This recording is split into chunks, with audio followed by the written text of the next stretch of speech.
Assalamualaikum warahmatullahi wabarakatuh. Halo teman-teman. Perkenalkan, nama saya Adelia Arya dan teman saya Anissa Ayulandari.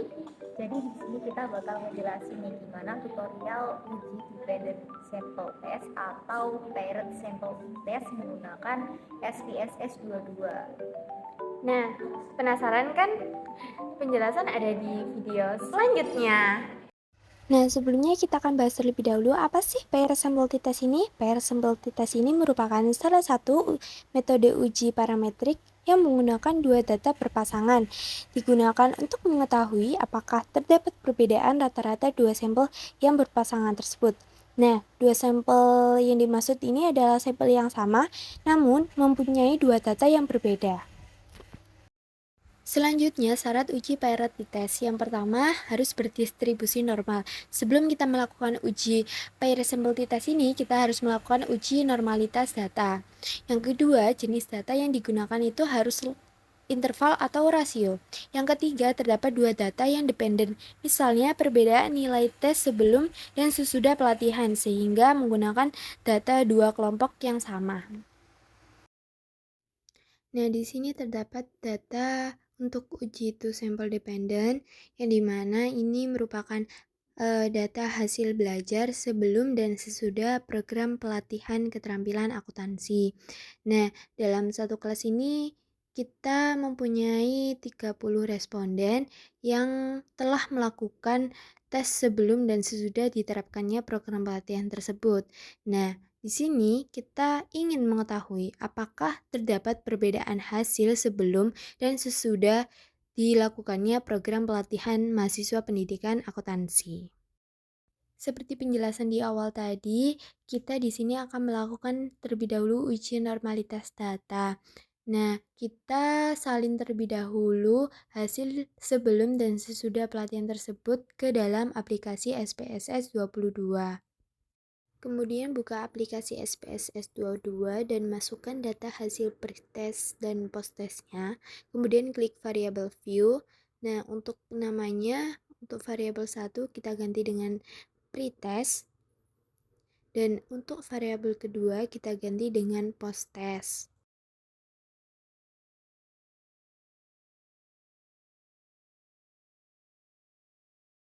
Kemudian untuk type-nya kita pilih yang numerik, width-nya 8, desimalnya 2, dan untuk labelnya kita isi dengan pretest dan posttest. Untuk values-nya kita pilih none, isinya juga pilih yang none, kemudian untuk kolomnya kita pilih 8, line-nya kita pilih yang center, dan untuk measure-nya kita pilih yang scale.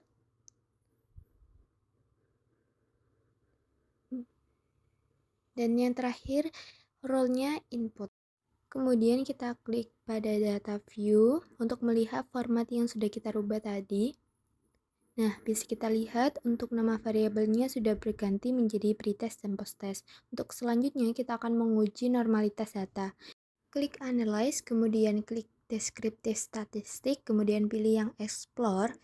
Nah, kemudian akan muncul dialog explore. Nah, ini kita masukkan pretest dan posttestnya ke dalam kotak dependent list. Berikutnya, kita klik plots, maka akan muncul explore plot.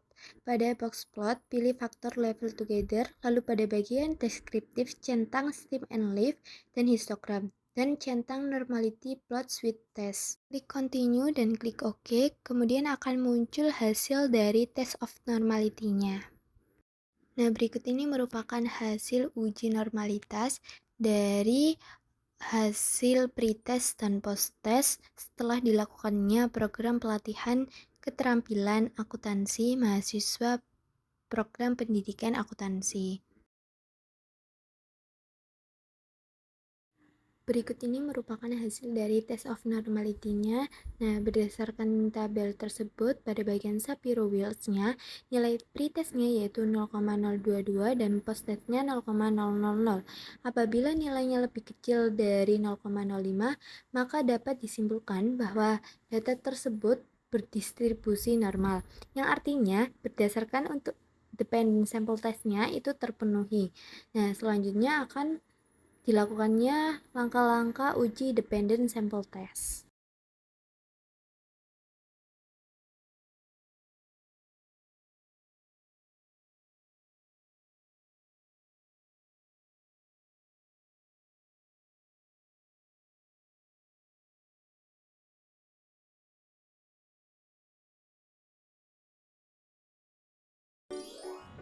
Oke, jadi teman-teman udah tahu nih gimana cara menguji data normalitas.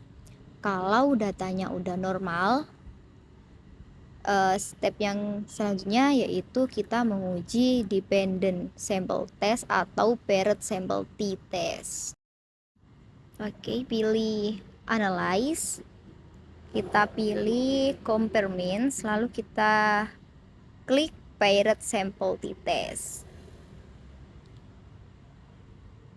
Kemudian akan muncul tabel paired variable. Untuk pretestnya kita masukin ke variable 1, untuk posttestnya kita masukin ke variable 2. Nah, lalu kita klik option, pada confidence interval itu kita tulis 95%, kemudian klik continue dan klik OK. Nah, ini hasil dari dependent sample test udah muncul. Yang kita baca ada paired sample test, paired sample correlation, sama paired sample test. Di paired sample statistik yang kita baca itu mean atau rata-rata. Di mean pretestnya itu 69,633 dan posttestnya itu 89,933.